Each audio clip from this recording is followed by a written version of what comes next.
ملګرو نن د پاکستان وحشي فوج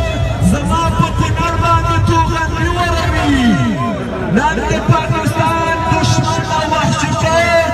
زما په پکتیا باندې توغندي وروي نن ورځ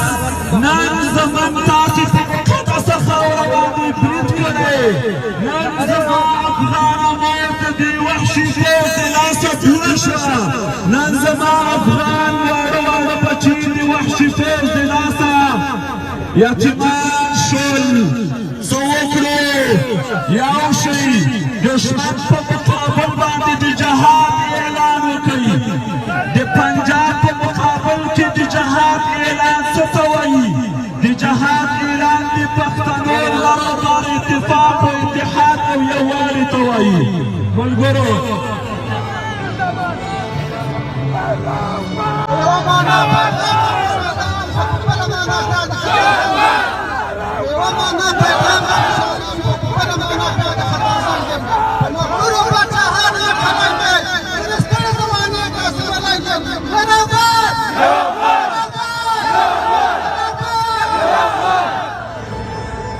ملګرو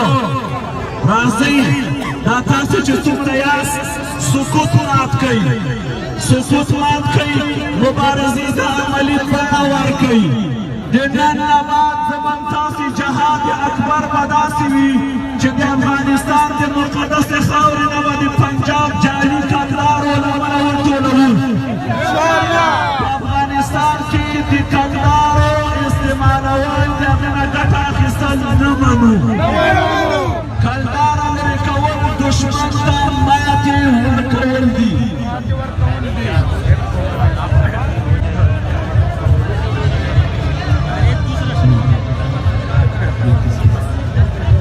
ملګرو ځوانانو خان ته یو څو دقیقې نورې خبرې کوم بیا مې کومه صحیح ده پوهېږم چې نور زموږ ته ډېر لرې لرې نه معزز مېلمانه راغلي موږ خو ملایان ډېرې خبرې کوي کتابونه کې ډېر کې خیر ده ملګرو تاسې چې نن راغونډ شوي یې تاسې چې نن کومې خبرې کوئ ځوانانو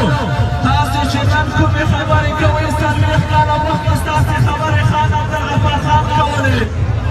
متوجه یاست څلوېښت کاله مخکې ستاسو دغه چغې خان عبدالغفار خان وهلې